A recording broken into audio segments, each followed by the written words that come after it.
আসলে গতকালকের যে ঘটনাটি আপনারা হয়তো নিশ্চয়ই দেখে থাকবেন যে বিএনপির শত শত নেতাকর্মী আমরা জেএফকে এয়ারপোর্টে আমরা অবস্থান নিয়েছিলাম। তারপর আমরা যখন টার্মিনাল 8 থেকে টার্মিনাল 4-এ যখন আমরা আবার অবস্থান নেই, তখন আমাদেরকে সামহাও আমরা একটু মিসগাইডেড ছিলাম। আমাদেরকে বলা হলো যে ওনারা বের হয়ে চলে গেছেন। এটা কি কারণ হয়েছে আমরা জানি না। তারপর আমরা যখন পার্কিং লটে চলে আসলাম, ইন দ্য মিন টাইম উনি বেরিয়ে আসছে। যাই হোক, ওটা নিয়ে আর আমরা কিছু বলতে চাই না। এবং আমরা যখন টার্মিনাল 4-এ অবস্থান করছিলাম, তখন আমার দৃশ্য মতে আওয়ামী লীগের কোনো লোকজন সেখানে ছিল না।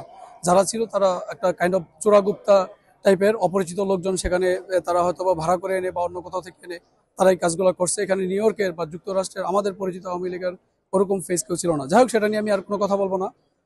Past is past. আমরা কথা বলছি আমাদের প্রস্তুতি নিয়ে। শুক্রবার দিন 26 তারিখ ইনশাল্লাহ স্মরণকালের সর্ববৃহৎ জমায়েত হবে। বিএনপির হাজার হাজার নেতাকর্মী যুক্তরাষ্ট্রের বিভিন্ন স্টেট থেকে, নিউ ইয়র্ক মহানগর দক্ষিণ বিএনপি, উত্তর এবং স্টেট বিএনপি সহ নিউ ইয়র্কের অন্যান্য স্টেট থেকে হাজার হাজার নেতাকর্মী ইতিমধ্যেই নিউ ইয়র্কের পথে।